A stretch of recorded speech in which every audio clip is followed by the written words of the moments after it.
tapi kita sekarang di posisi yang lebih aman, jauh lebih aman dibanding mereka. Itu kan satu hal yang positif yang secara komunikasi harus tersampaikan. Jangan sampai rakyat itu digiring oleh opini-opini yang narasi-narasi yang nggak benar. Gitu loh.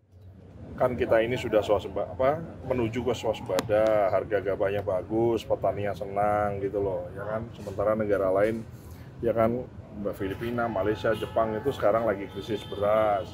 Sementara kita juga mengalami El Nino dan La Nina yang sama, tapi kita sekarang di posisi yang lebih aman, jauh lebih aman dibanding mereka. Itu kan satu hal yang positif yang secara komunikasi harus tersampaikan. Jangan sampai rakyat itu digiring oleh opini-opini yang narasi-narasi yang nggak benar. Gitu loh. Itu salah satu kontribusi dari sektor saya sebagai Wakil Menteri Pertanian. Jangan kita kan banyak keberhasilan ya. Salah satunya paling kelihatan sekali adalah bagaimana pupuk lancar, itu rakyat happy. Saya bilang saya habis dari Kulon Progo, saya habis dari Bantul, saya habis dari Palembang, saya habis dari Sumatera Utara, saya habis keliling dari beberapa titik, Pak. Rakyat di bawah itu happy gitu loh, bahwa memang adalah ya kritik kita tidak artinya pemerintah tidak anti kritik bukan, tapi bahwa narasi kan juga harus dibangun dengan narasi yang baik. Jangan sampai opini orang itu berasumsi. Asumsi orang itu kan tidak bisa kita kontrol. Jangan sampai dia dapat berita sepenggal, berasumsi negatif kan nggak bagus. Maka tugas saya adalah bagaimana memperbaiki asumsi yang baik di masyarakat bawah ini, bagaimana bisa menular sebanyak mungkin. Nah itu kan sisi komunikasinya yang memang dari sisi kami, saya khususnya yang mengampu urusan pertanian, kita perbaiki. Gitu. Mas, apakah ini dipicu oleh itu tadi kritik dari media segala macam? Saya kira nggak ada masalah ya, kan orang semua bisa beropini dan lain-lain, kan nggak ada masalah. Cuman kalau kan gini, semua orang kan bisa beropini, ya kan, kecuali dia hate speech dan lain-lain, itu kan itu lain persoalan ya. Tapi semua orang kan punya kebebasan untuk mengungkapkan pendapatnya, apapun itu loh ya. Maka pemerintah juga punya hak jawab, punya hak untuk bersuara, menyuarakan yang realita yang kita kerjakan. Ya dong, kita prestasi, kita nggak impor beras, oke dong, gitu loh, ya kan. Kemudian harga gabahnya tinggi, petaninya panennya bagus karena pupuknya cukup, plus harga pembeliannya lebih tinggi, kan mereka semua happy, kan saya harus sampaikan bahwa itu betul dan nyata. Kalau ada 1-2 di sosial media petani yang belum dapat dibeli dengan harga yang sesuai, laporkan, kita insya Allah Bulog akan hadir, kita akan jemput gabah-gabah di pematang sawah, di jalan-jalan, kita jemput di situ, di sawah, bukan di tengah sawahnya ya, harus dibawa ke pinggir sawah, biaya transportnya ditanggung oleh Bulog. Gitu. Mas, evaluasi itu apakah karena juga banyak pernyataan pejabat publik yang blunder dalam beberapa waktu terakhir ini, Mas? Enggak.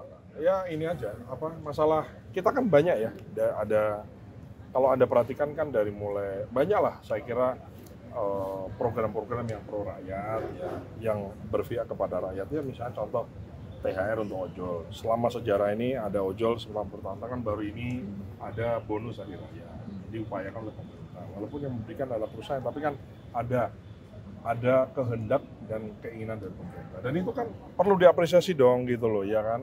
Kemudian lagi-lagi kalau di bidang kami pupuk lancar, kemudian irigasi baik, benihnya oke, ya kan, kemudian panennya juga bagus. Alsintan kita lagi convert gitu ya, pelan-pelan kita dari yang tradisional pakai tangan kita bagaimana pakai mesin, dari pertanian oke, ya kan. Kemudian harga tiket diturunkan kan bagus ya. Hanya kita perlu, rakyat sudah merasakan ya, jangan sampai yang tidak merasakan merasa dia tidak mendapatkan perhatian, gitu aja. Terus arahan untuk perbaikan? Kurang maksimal, minta dimaksimalkan. Tapi ada nggak apa dibahas nggak komunikasi yang kontraproduktif dengan program-program pemerintah, misalnya statement yang bikin blunder yang akhirnya pemerintah diserang kayak gitu. Ada dibahas? Ya enggak sih. Kita perbaiki aja. Jadi kalau saya sih dari si porsi saya, Anda bisa lihat dari sosmed saya kan kita tone-nya positif, karena memang kita ada yang baik kita sampaikan baiknya kan. Kalau yang nggak baik kita perbaiki kan gitu. Bernegara kan tidak bisa 100% senang semua, 100% berhasil semua kan enggak. Pasti ada 1-2 pelan-pelan. Namanya pemerintahan Prabowo adalah kelanjutan dari pemerintahan sebelumnya yang sudah dibangun. Kan nggak mungkin negara ini dibangun dalam semalam kan, kita dibangun dari tahun 45 ya kan, ada perang-perangnya, ada konfliknya, ada perang saudaranya, ada pemberontakan dan seterusnya sampai dengan tahap ini. Nah, maka ini kan dalam waktu berapa, 5 bulan ini kan lumayan lah ya, terobosan dari pemerintah sudah banyak ya kan, ada Danantara mengkonsolidasi semua, dengan semua pro dan kontranya kita bisa efisiensi yang sempat secara isu juga agak melenceng, kita perbaiki komunikasinya, akhirnya rakyat juga akhirnya paham gitu loh, yang dimaksud dengan efisiensi itu apa dan seterusnya. Karena kan kadang-kadang orang itu kan takut dengan, jangan-jangan ini kan harus dihadapi, ya harus dihadapi. Makanya saya menghadapi Anda semua kan saya hadapi, ya kan. RUU TNI misalnya, ya kita hadapi, ya harus dihadapi kan. Apa yang mana? Akhirnya kan semua, akhirnya setelah dapat penjelasan, setelah mendapatkan sebuah penjelasan yang komplit, saya kira juga orang akhirnya juga paham gitu. Itu aja sih sebetulnya. Jadi kadang lagi rame, lagi hot, orang lagi pengen tahu, dia uber orang, mungkin orangnya ya slip tang atau mungkin barangkali penjelasannya terpotong, potongannya di viralkan seterusnya. Saya kira dengan sosial media kan begitu ya, kadang tidak utuh gitu loh. Nah, kita perlu penjelasan lebih utuh.